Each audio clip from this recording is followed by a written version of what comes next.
So every WCW review I've done this year has said the same thing, hasn't it? Avoid the NWO stuff, and this one was a good show. So, yeah, this video is pretty pointless, isn't it, really?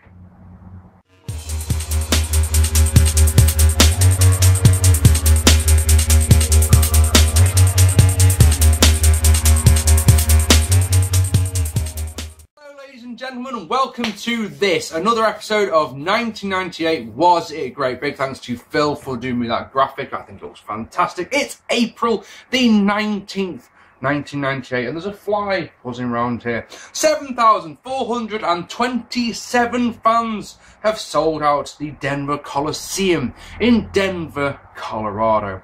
Buy rate for this one is 0.72 buys, which is roughly 275,000 buys. That's quite the drop if you look at the buy rates of the first three shows of this year, but it's also about 34,000 buys less than Unforgiven, which was a week after this one.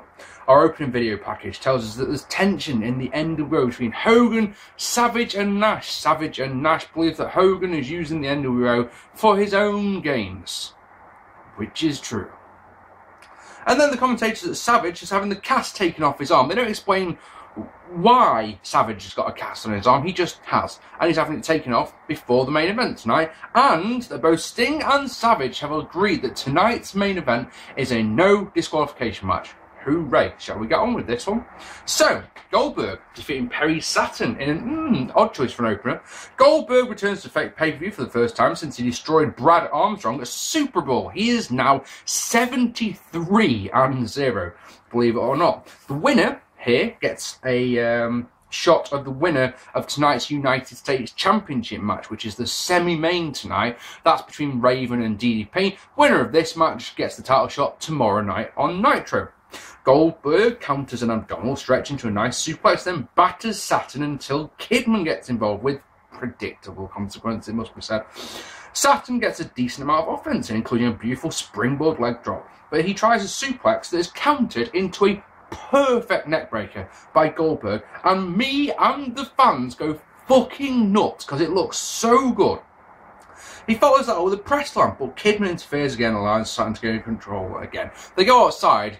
Saturn tries an assay moonsault to the outside and fucks it up so royally. His feet basically slip off the ropes, and yeah, the commentators tried to cover for him. Goldberg tries to catch him, but it just looks awful. In the ring, Saturn gets a cross arm breaker. Goldberg naturally, and I say naturally because this is what Goldberg does, Goldberg naturally powers out of it, but the big difference is that he sells the arm afterwards. I like that. The commentators get across that because of the altitude that we're at, that all the matches are going to be, everyone's going to suffer tonight. And I don't know if that actually is the case or not. I don't know how high up Denver, I don't know much about Denver, Colorado, but I know that Colorado is in the Rockies there, aren't they, the Rocky Mountains? I don't know if being as high up as they are will actually make much difference to the matches per se. But what I do like is the commentators actually bringing it up. And of course, Goldberg actually does look pretty gassed in this one, so it's a good little thing to cover that with. Goldberg gets a sidewalk slam and sells the arm. He then does it all completely obviously by hitting a short arm clothesline with the injured left arm. Why not? Spear, but Kidman distracts the referee so Saturn can go low. They go up top where Saturn wants a superplex. Goldberg turns it into a scoop slam, which looks amazing because of the height involved. Spear for Kidman allows Saturn to lock on the rings, but it's countered directly. This is amazing. This counter is incredible. He counters the rings of Saturn into the jackhammer for the win. It's fantastic. And the thing is, right, a match like this is, you know that I'm a psychology storytelling guy, and you know, the storytelling is, there's a lot of the stories that is focused on the cross arm breaker, selling the left arm, and like I say, he undoes it all with the big lariat using the left arm. The thing is, I actually don't care in this one because it's the power moves that I mark for. I think it's fantastic. Yeah, next night on Goldberg, next night on Nitro, Goldberg will win the United States Championship. It's all on the rise. And of course, we all know that the championship match against Hogan, which I reviewed last year, didn't I, is coming up pretty soon. Don't go looking for that vid, by the way, because it was deleted a long time ago. Don't share my account with anyone, fuckers. Ultimo Dragon defeating Chavo Guerrero in a decent match. Chavo has Eddie with him and the crowd thinks he sucks.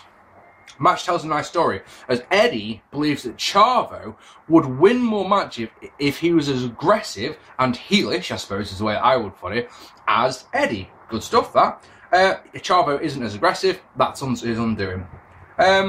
It's fast-paced, some brutal, crisp mat wrestling thrown in, all the while Eddie yells at Chavo. When Ultimo Dragon tries a crossbody, Chavo drop kicks him right in the testicles, right? And even though it's an accident, Chavo won't push it, won't use it to his advantage. And Eddie is doing his nutting on the outside. He's yelling at him. He's like, get him, he's hurt, this is your chance to win. And Chavo won't do it. So Eddie slaps him, why not? Chavo gets a brainbuster, but then doesn't follow up immediately, which again, Eddie's going nuts about. It's like, look, you've got the match won, why aren't you doing this? And of course, the logical part of me is going, yeah, you're fully right, And of course, I'm a natural heel, so of course I'm going to go, yeah, well, I'm wearing my Order of the Phoenix shirt, yeah, of course I am. But yeah, I'm drawn towards heel, so of course this makes perfect sense. Perfect sense. Chavo is waiting for Dragon to be in position for the Tornado DDT, but when he goes for it, Dragon counters into a Dragon Sleeper, which gets the submission one at 11:49. It may not sound like it because I haven't done the full play-by-play, but I really enjoyed this match. And the reason is simply your usual cruiserweight match. If you said, right, it's Ultimo Dragon versus Chavo Guerrero, I would expect it to just be spot, finish. And that wasn't the case here at all. It was completely different. Naturally, Eddie chews out Chavo after the bell. So there we go. Enjoyed that. Also enjoyed Booker T defeating Chris Benoit in an alright match to retain the TV Championship. These two have had 2 matches on Nitro that have both gone to the 10-minute draw that the TV Championship has. So for tonight only, they've ditched the 10-minute time limit, right? That's one of those times where I think I'd forgotten that there was a time limit for the TV Championship. Also, it's one of those things that I don't believe this match should be on pay-per-view. And what I think the reason for that is, I've said quite a few times, haven't I? I don't agree with the TV Championship being defended on pay-per-view. That doesn't work for me. But at the same time, why not just have the why not just ditch the time limit on Nitro? Or, even better, what I would do, book it so that it's got a 15-minute time limit, yeah? And it goes to a 15-time-minute draw, sorry. So the next week on Nitro, it's like, right, okay, here's the thing. We'll give you a 20-minute time limit. How does that sound? For one night only, 20-minute time limit, and it goes to a 20-minute draw. So here, you give them a half-an-hour match. No, they don't do it like that. This match is really, really strange because the way it's done is they'll do a move and then they'll both rest. They'll do a move and then they'll rest. They'll do the double KO spots, things like that. So you're expecting this one to go long. Bobby Heenan makes me laugh when he says the best way to drive a man into the match is with a truck. Fantastic. That's great commentary there. Absolutely superb. Yeah, the thing is, what's really weird about this, remember what I've just said, 2 time limit draws, 2 10-minute time limit draws. How long do you think this one, if you don't know, how long, say out loud, yeah, how long do you think this match actually went? Bear in mind, like I say, 2 10-minute draws, yeah? Would you believe it if I told you that this one went 14 minutes? 4 minutes longer. And you're just like, so what's the point? Super belly to back suplex looks great and makes the crowd pop hard. Red gets bumped, obviously, off the axe kicks. When Benoit gets the crossface and Booker taps the no referee, Benoit pulls the ref up, and while he's doing that, he hits an axe kick which gets the win. That's a stupid finish, that is. Match was decent, just a bit weird. And then, of course, we can't have 3 good... after 3 good matches, we can't have 4 good matches in a row. Curt Henning defeating the British Bulldog in a horrible match. Curt's manager, Rick Rude, is handcuffed on the outside to Bulldog's manager, which is Jim the Anvil Neidhart. Apparently, I'm sure someone can let me know in the comments here, apparently, if I remember rightly, by some sort of legal thing, they're not allowed to do the Hart Foundation in WCW, so you can't have Bulldog and Neidhart and Bret Hart teaming up together. You just can't do that, apparently. But I'm assuming this match, because we've got no video pack, other than the opening thing, there are no video packages on this pay-per-view. So it's a case of, right, you can either research it on the internet or just go, meh, this match is happening because it is. And this is one of those ones that I tried to have a look at a bit of research and couldn't be asked, because I've got more important things going on in my life, And it's one of those, I'm guessing this is happening because last month it was Bret Hart versus Curt Hennig. That's the only thing I can think of. Curt has a massive brace on his right knee. Bulldog immediately attacks it. That's good, sound strategy. There's one little thing, and that is, I may be going out on a limb here, and it may be my inner markedness coming out, but I think Henning has got a legitimate knee injury, because in this match, he does nothing. And I don't mean that as just he gets the odd move here and there. Nothing at all. There's one moment in this match that I really like, right?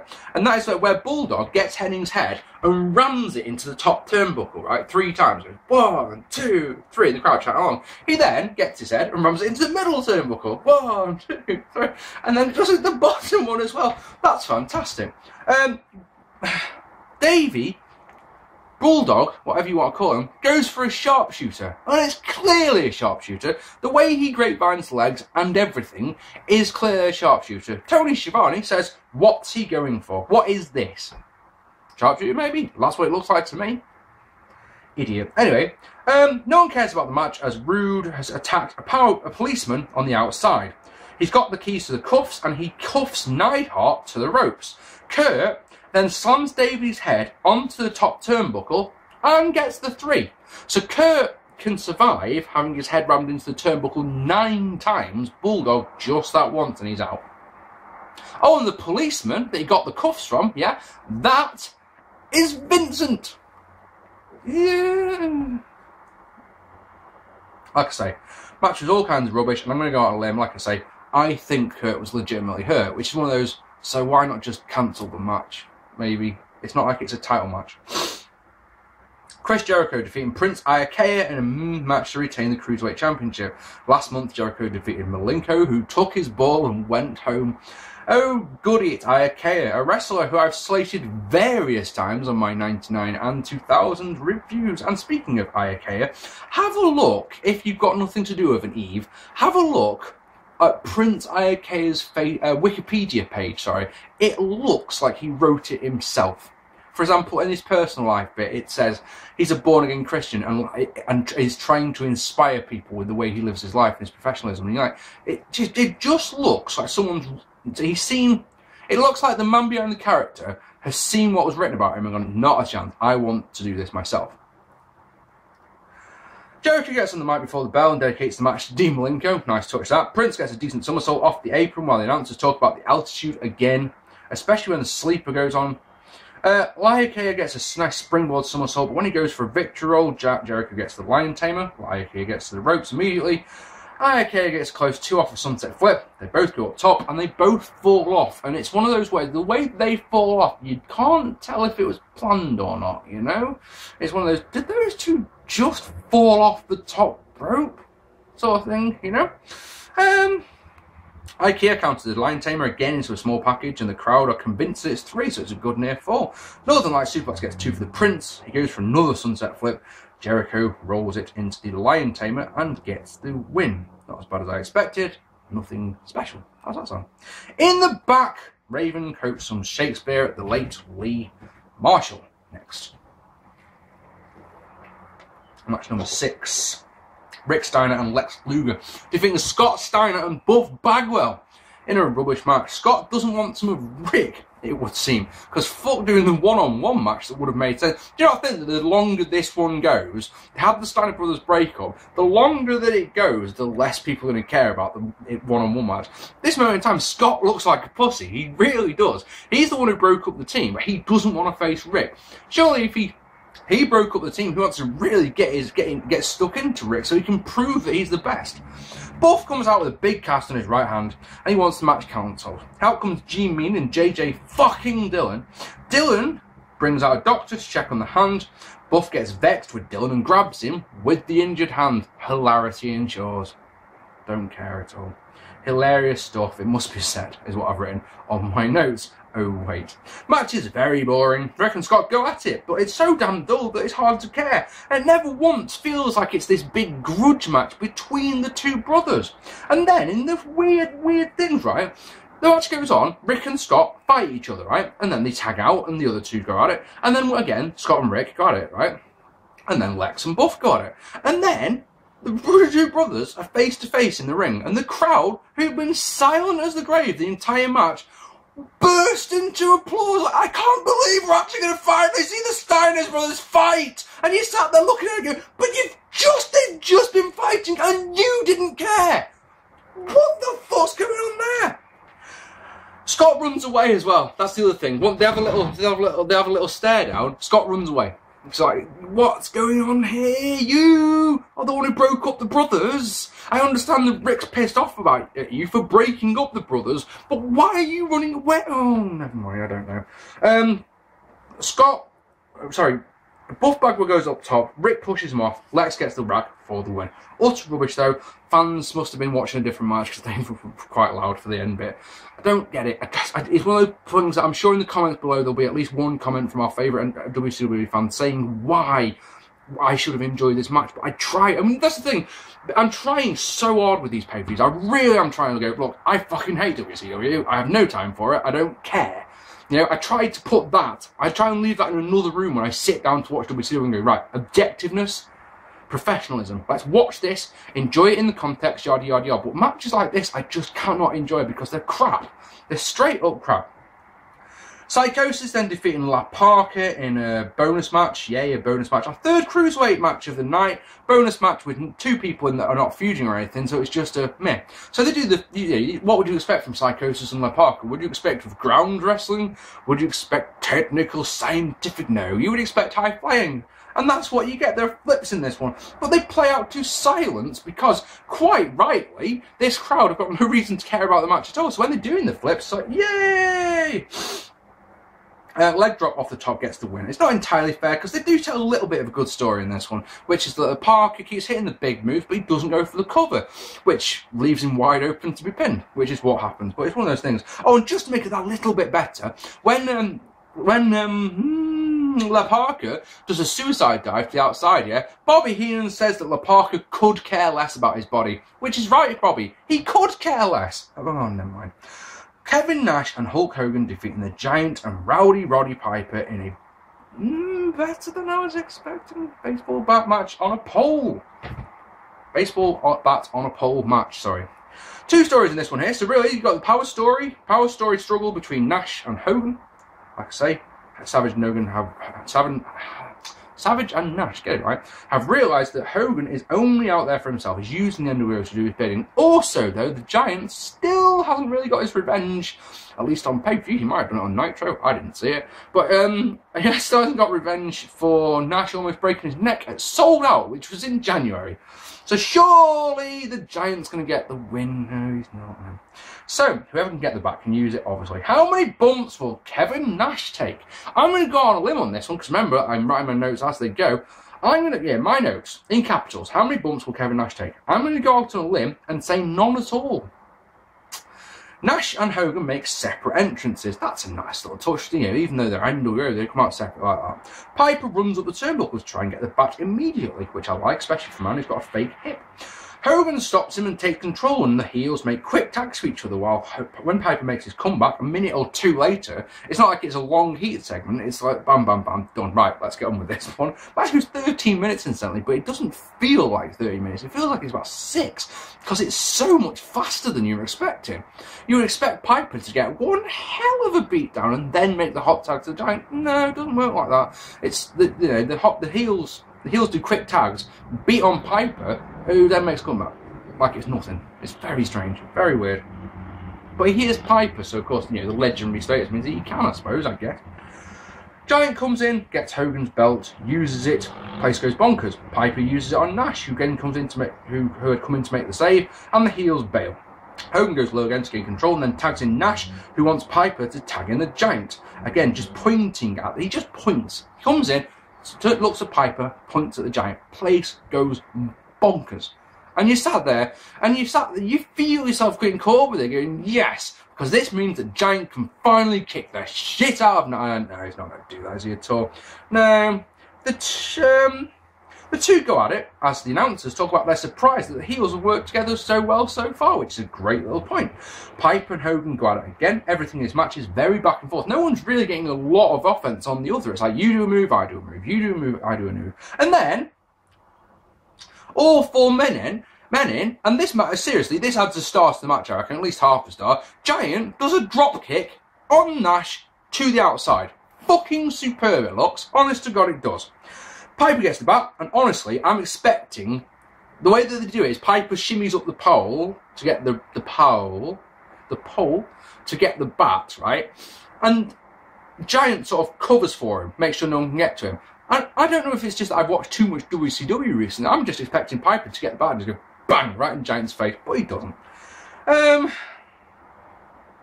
He was double team Piper. Here's the booty, sorry, it's not the booty man at all. Here's the Disciple with another bat. Hogan uses it on Giant, but when he goes to hit Piper, on the replaced hip, no less, that yeah, they hold his pants down so they can aim for the.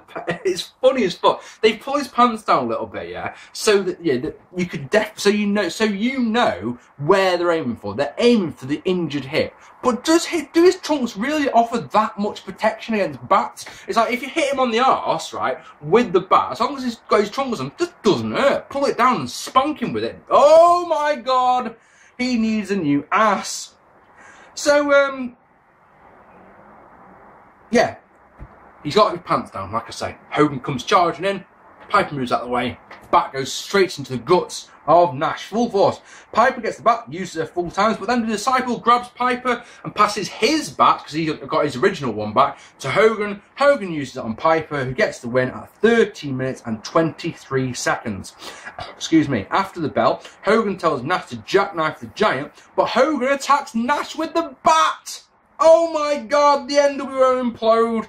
Every bump Hogan takes in this match is absolutely horrible, but the crowd are so into it. And honestly, I went into this one expecting it to be absolutely horrible, and it really wasn't. And the thing is that bothers me the most is that I'm now intrigued. I want to know where this goes, because everyone knows about the NWO, don't we? Even the most jaded old WWF hardcore Mark knows about the NWO. We've heard of it, if nothing else. And you've all seen the way the NWO got together and all that. But I've never seen any of the Wolfpack stuff from '98. So honestly, I'm actually intrigued. Basically, in my fandom and in my what I've watched, between here and the finger poke of doom, I've never seen. So I'm actually quite intrigued to see where we go. Next up. Raven defeating DDP in an alright Ravens rules match to win the United States Championship. Like as I said earlier on, winner of this one gets not only the belt, but they get to face Goldberg tomorrow night in one of those special foregone conclusion matches. Page has tape ribs again, yay. Sick Boy comes out of the crowd at the start and he gets some beats. They brawl to the entrance where Page comes off the top of a stagecoach. Trash cans are used, pieces of fence are smashed. Raven is suplexed through the WCW.com table. Page is put on another table and Raven dives onto it and it doesn't break. Then he uses a cowbell and another trash can. In the ring, Raven uses a sink, you know, the old, everything but the kitchen. Oh, wait, there it is. Sort of thing. Kidman out to help Raven, but splashes him by mistake. Hammer out, and he hits Raven by mistake. Like, wow, the flock are useless, aren't they? What's the point in having these guys? Page hits him with the sink to get rid of Hammer. Some guy called Reese he hits a choke bomb, which gets to his choke bomb looks shite compared to the ones that Steiner does. Kidman jumps on Page's back, and this is the best moment of this pay-per-view, in my opinion. Imagine it, if you will. Imagine I'm Page. I know I'm not as tall, not as thin, not as positive, alright? Haven't shagged Kimberly Page. That's as well. Imagine you've got a guy, Kidman has got a sleeper hold, he's jumped on the back. Page, oh, it's so good. I actually encourage you to go and watch this match just for this spot, yeah? Just like it's nothing. So it does this with his body so that Kidman swings out and Kidman does the right thing, puts his legs up, and Page calmly just sort of jumps in the air while Kidman's at just the right point. Diamond cutters him. Fucking awesome. Honestly, I popped so hard for that. That's the best thing I've seen on this pay-per-view. It's the best move. It looks so good. Oh, it's amazing. Watched it four times. That's 3. 5, sir. Yeah, some guy hits Page with a stop. Some guy hits Page with a stop sign, allowing Raven to hit a shit-looking even flow for the win. Match was a bunch of weapon spots, but it was alright. I popped hard for the diamond cutter. Heenan puts over Raven's efforts in one of those things that, commentators say things that you can just normally let them go, and but there are certain ones where you just go, shut the fuck up, dude. Raven's, done well to hang on this long. He's been out there for 20, 30 minutes, and you look down at your clock and go, dude, the match was 11 minutes long. Shut up. Shut up. Oh, and the guy who attacked him with the stop sign is Horace Hogan. Yay. Whoop-de-doo. Have fun against Goldberg, Raven. Also, yeah, I've got a big issue with this match. Right. Answer me this one. Riddle me this, if you will. If you were booking this show, would you book this match to go on here when you know that the main event is a no disqualification match? Just think about that one for a second, because I know I wouldn't. I would have put this one a couple of matches further down. Maybe where the bonus match went, I don't know, but not here. And then, in your main event, Randy Savage defeating Sting in a no disqualification match to win the WCW World Championship. So there's 17 minutes left of the show when Buffer is introduced. So you start to think to yourself, this one's not going to go very long, is it? Liz looks mega hot when she wears those leather pants. Jesus Christ. Savage's wrist, he may have had his case crass taken off, yeah? But he has got a lot of taping on the wrist. He also has a true gargantuan brace on his right knee. They brawl around the ring, and the entranceway, Savage does, to his credit, sells the arm like an absolute boss. But this is what I mean about the Ravens rules match. They go to the entranceway, and someone gets smashed through the fucking through a fence, for example, and they do this. There's a stagecoach set up at the top of the ramp, and there's loads of bales of hay, and they do stuff with the stagecoach, and you sat there going, but we've just seen these very spots in the match before. So I don't care at all. Yeah, all right, granted, seeing Savage going through the fence is good and everything, but if I hadn't just seen Paige going through, well, it's the exact same bit of wood. No, not interested. People don't care. When a bale of hay is brought in, Tony says that bales of hay can be very abrasive, like a fucking moron. In the ring, they go through basic moves until Sting hits a suplex on the outside. There's nothing of note until Sting counters an elbow attempt. Ref is bumped, obviously, and then I noticed that Savage isn't selling the arm anymore, because why would he? Power drive by Savage, chair shot, and it looks awful by Liz. She's using the wrong end of the chair, for goodness sake. But then Sting goes for Stinger Splash in the corner. Savage moves and puts Liz in her place, and Liz takes the Stinger Splash, and that gets a big pop. Is it a big pop, or is it a, oh my god, what have you just fucking done? It gets a big reaction, shall we say that? How's that sound? Savage uses the chair, goes up top. Hogan comes out to push him off the top. Savage looks like he blew his knee out as he landed because he's really holding onto the leg. Sting hits the Scorpion Death Drop, and the whole time that Savage is on the ground, he's holding his knee. You know, like it is absolute agony to him. Out comes Nash. He gets the jackknife powerbomb on Sting and basically pulls Savage on top. And Savage just lays there on top of Sting, holding onto the knee. Like he's holding the knee like he's been fucking shot. Let's put it that way. And yeah, and that gets the 3. So Savage doesn't even celebrate. His knee is fucked. I'm going to go out for the second time on this show and say, look, I think this one was legit. You know, Hogan comes out. Oh, this is brilliant. Hogan comes out. Hogan and Disciple come out. Yeah, they both point at the ring. Hogan yelling for like it is the worst thing that's ever happened. He's got my belt. That's my belt. He's got my belt. And Disciple does. I promise you, this is what Disciple does. Kevin Nash. And that's it. That's all he does.